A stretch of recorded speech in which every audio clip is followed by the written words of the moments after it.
Yo, what's good? It's been on fire here back in the video, and today we're going to be bringing you guys another offensive gameplay. Now, I do apologize. This is going to be a voiceover. My audio file got corrupted, and there's no way to remove my face cam. Otherwise, I totally would. So the audio is just going to be misproportionate. Try to ignore my face if you can. I do, once again, apologize for that. Don't blame me, blame my computer, but I didn't really want to re-record the whole video since I put together some good stuff. So I'm just going to be talking over it once again. Do apologize, of course. Now, we're going to be in the gun tight slots halfback week formation for today's video. This is going to come out of the Cincinnati Bengals offensive playbook. And with the Cincinnati Bengals offense, or no, we're going to be in the Panthers rather, but it's also in the Bengals. We're in Panthers. I like this because it has bunch offset as well. It has a couple of other good formations like tight halfback weak and normal Y off close. As far as our audibles go, we're going to go flood, inside zone, 4 verticals, and mesh spot. There's a couple of other good plays like bench as well as that RPO that we're actually going to start out in. And yeah, overall, it's probably one of the best tight formations in the game. The reason I like it the most is because you can actually max protect out of it. Now, again, since our audio is messed up, I'm not going to know exactly what I'm talking about in every single instant. So if I zoom out or whatever, who knows what happens. But there you see, starting out with this RPO. I like this a lot. Now, the run is going to be an off tackle. As you notice the way Kirk Cousins is handing the ball off, it's going to be an off tackle. I wish it was an inside zone, a little bit unfortunate. But you notice right off the bat against cover 3, you're actually able to throw the flat very successfully. Now, it is a quick handoff, so you want to make a quick decision. Don't put yourself in a spot where, of course, you're going to make a mistake. As far as throwing it on that left side, you have 2 flats, of course. It's not really going to be the move because you have a cover 3 defender right there. You just don't have as much space to operate. And if you notice on the right side, what ends up happening is the curl flat that's on the right ends up moving to the left because the run is going that way. Whereas on the left side, that's actually not really the case. So definitely would want to throw it to the receiver. Maybe if you're on the wide side, who knows what happens. But as far as the handoff is definitely not the best. If I wanted to run the ball, I would almost certainly run the inside zone.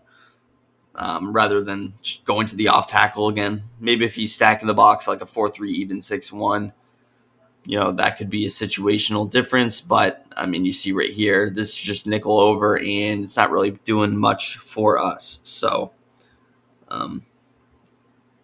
as far as that goes, probably not the move. Now, the rest of the routes you have are a little slant and a baby hitch. Those routes, they're okay. They're not the best, personally. But they can get open. You see, play to play, they change. Certain routes will get open against certain coverages, of course. That's to be expected. But in this scenario, there's not a whole lot doing for us. So generally, if I'm throwing it, I'll stick to my flat route. Now, our next play is going to be flood. Now, with flood, it is the only play in this offense that has a wide receiver corner out from the slot. We're going to begin, though, with our cover 3 beater, and all we're going to do is streak Y, block our tight end. Once again, we can max protect. That's what I'm talking about right here, the ability to block the tight end, which you can't do out of tight offset, can't do out of tight, can't do out of tight flex. But all you're going to do is motion out that wide receiver and put him on a comeback route. Now, I messed up by double teaming here. I should have just slid to the left. Of course, that's what you want to do. Now, you notice he is open. Of course, we get hit as I throw, and Kirk Cousins sails it by 30,000 yards. But it, of course, was open. Play will work from the wide side or the short side. I would probably run it from this side just so that your wide receiver doesn't have to run as long. But, again, it'll work from both sides. All you want to do really is pass that to the left side. Again, Kirk overthrows it. You can see that I'm frustrated by that. But, of course, here is an example of our comeback route, pulling down James Bradbury, your outside third.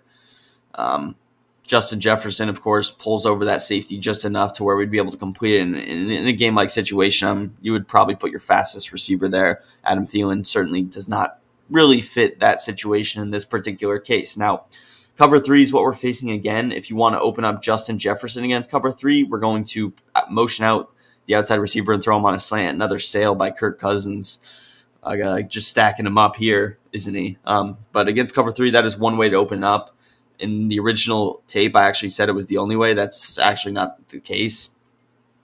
There's another way that I'll show after I kind of go into the inside zone, and then I go back to the flood after I realized that you can do that motion, because for whatever reason I just decided to forget, which wasn't the most brilliant idea I've ever had. But you just see you can either highball it, you can pull it, pass it. Again, highball aggressive catch is always a good idea. Moving on to some other things you can do, you can go with the wheel route with Dalvin Cook. Again, mainly with these wheel routes, it's a good idea to snap throw him. If you are sending Dalvin on a route, you might want to block your tight end just to have 6 guys if you're not going 5 out. Again, especially if you're setting some kind of pressure. But in this scenario, it is perfectly fine that we are either blocking 5 or 6 at the most. Here you see we throw Dalvin on a little out route, which is going to create a nice high-low read. The wheel route doesn't really do that because the flat zones don't really play the wheel routes. But now we force the flat to make a decision, defend our corner route or defend our flat route. You could leave them on the table as well. Here I'm going to show that little motion to the outside with Jefferson. You notice when you motion him, of course, you're not motioning the outside receiver, and he does get open against cover 3. The reason is that he's so delayed that our outside third is backing up so much. Of course, that has to do with Thielen, so you would want Thielen to be on that post or streak. But since we do that, it opens him up. He's delayed by a couple seconds from when he starts running his route, which means we have the space to pass that to the outside. Again, you can aggressive catch it with a high ball, or you can actually have enough space to really rack catch it, possession catch it, or aggressive catch it. So any of your options really on the table for this one. Now, you'll see some more cool stuff with the motion, but also what Jefferson does is he opens up our table route. Same thing would be with the out route, of course. So you love to see that for sure. Now, here you see a different kind of motion, and we're in the inside zone here.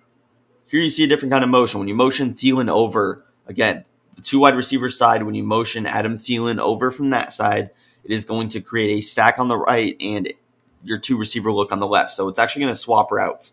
Pretty cool. Your opponent, if he doesn't know what he's doing, he might think, oh, he switched formations. He switched the tight Y off, which this actually kind of looks like. You see now with Thielen's deep post, it turns into a deep corner out. If it's cover 2, maybe you open it up with a flat or a streak. Against cover 3, it wouldn't really work, but it could also be a good man coverage route because it can't get pressed. You see how B was almost open there. That would have been probably a pick if he clicked on, but against man coverage, that's a money concept.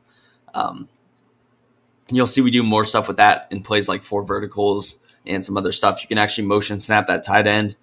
I showed a lot against the run. The motion doesn't really help the run. It helped in this particular scenario, but in most cases, running it sock is probably your best idea because you notice it shifts the guys and it actually puts Avonte Maddox in the perfect position to play the run. So I'm not sure why I continue to do that throughout the video, but it is what it is. Now, again, some cool motions. You can motion snap Jefferson and Irv Smith, which I like a lot. It is something that I use in some of the passing plays. Let me know if you guys do want to see a gameplay on this formation because I can certainly bring that for you guys hopefully in the near future because I do enjoy running this formation. This formation is a high skill level formation. It takes a lot of skill to run, but when ran good, it's one of the more difficult formations in the game to stop. Whenever I face a good player running tight saw tap back weak, I know that I have a whole lot of trouble doing it. As you notice, we did switch to the 4 verticals. And yeah, overall, it's a pain to defend. So now I'm showing you with Jefferson, when you motion him out, he ends up running a streak. He doesn't run his wheel. But when you motion over Irv Smith, your tight end, he still runs the wheel, which I'm not sure why that happens for the tight end, not the receiver, but we'll take it because in Madden 23, you can't really ever motion out a wheel route and have them run the wheel still. But when you do it with this tight end, it happens. Now, something you can do is, depending on the play, it worked against cover 2 when I was labbing it, is you can kind of quick snap those little flat routes. Against cover 3, against man coverage, definitely not. So run that sparingly. If he's playing off man coverage, maybe you can quick snap it the same way you were doing with your RPO, but right here you see it's defended well, and I'm just showing some other stuff, little slants. Again, you see Irv Smith just wide open. That setup is not good. I would never run the slant hitch ever. I don't know why I put that on the football field, but we definitely show some other good setups. So stick with me here. First being we throw Dalvin Cook on a little out route, maybe a little curl flat on the right could be an option. Some other things you can do are a little slant. And then if you have Thielen on the cross, this is just the most beautiful setup I've ever seen. Really, really good setup, especially when he runs the wheel. You see how opened up the middle of the field is with your crosser and your slant. You can throw either. And that setup is just absolutely money for sure. If you can run that setup with the abilities, it's perfect. You can throw them on a post or a crosser. Both work. I like the crosser better personally, but again, you can do either. And it's just really good. It's difficult to stop for sure. And there you see a high throw to the wheel route. Also with Irv Smith, if you have a big body of Parham, Tremaine Edmonds, someone who can make those aggressive catches, Casper, then that concept is a pain because we know how good the aggressive catches are on the motion out streak. The motion out wheel would be the same. Another concept that you can use 4 verticals with is going to be throwing it inside the seams. Again, you want a high ball aggressive catch. We know that all your receivers are going to make the catches if you have some good ones. And overall, pain in the butt to defend. Now here you got mesh spot. First setup is going to be a little slant concept to post. You notice that with this play, I mean, just take a look at the middle of the field, how opened it up it is. I mean, this does a really good job of holding the sidelines with your 2 flats and then your wheel route. And really the slant or the post were open there against cover 3. And both had some nice yardage in between them as well. So this is definitely a play you like. You can check it down to your boy in the flat, your tight end. You can check it down to your wheel route. The other flat probably wouldn't do, but you could if you really wanted to. And yeah, I mean, really good concept. Now with mesh spot, again, you can do our motion where we motion Thielen across. And with this play, maybe I drag Thielen and I streak Jefferson in this case, something like this. And you notice that Irv Smith, but it creates that little stack. And with the receivers, that can be creative. You have 2 guys in the same spot, and when they go to different directions, it can throw off the user, of course. So there we just check it down to Thielen, and it just creates some stuff that you wouldn't be able to do. With Osborne, I wouldn't really be the biggest fan of having to throw the tight end on the drag. I like being able to put the receiver on the drag. Again, here you see our slant route combo with the wheel route. If you're going to try and quick snap him, you don't want to flat out there, which is what I discussed right now after I made that mistake. So I'm going to show it again with the wheel route, and then maybe we just run it like this, and now you can quick snap throw it. Again, quick snap throwing the wheel route is a really good concept to utilize in the red zone. And overall, definitely a good concept to throw really anywhere if you're able to get it off. Force him to man up that running back with a corner or something. Throw a hard flat out there. Now we're showing Adam Thielen's route. His route is actually pretty good. You notice how he holds 2 zones pretty well there. He holds the hook curl and the curl flat. Sorry, my voice is getting messed up as I've talked for so long since I had to re-record, but he's doing a really nice job there of holding the zone. Now he can do even better if you throw Jefferson on a little flat here, which is what we're going to showcase here. And we're just going to highball it right over the top of the hook curl, highball that, make the aggressive catch. Now again, be careful with that throw because if you had someone like a lurker or a good click on tall safety, bam, bam, cam. Now, I'm going to say the video's over here, but that's actually not the case. We wanted to show bench real quick, and I'm going to show it for one play against man coverage. Bench, you're going to have 2 corner routes with both outside receivers. Again, I like when the slot receiver is on the corner out because you can motion out and open it up against cover 3 since you can't motion out that slot receiver all the way unless it's 4 verticals. Now, this is man coverage. We're just going to throw it to Jefferson. He does get open. You can highball it. You can bullet pass it. Both are open, but overall, it's going to do a video. If you guys enjoyed, drop a big thumbs up. Subscribe to the channel down below. Let me know if you want to see a gameplay or what else you want to see next, and peace. I'm out of here.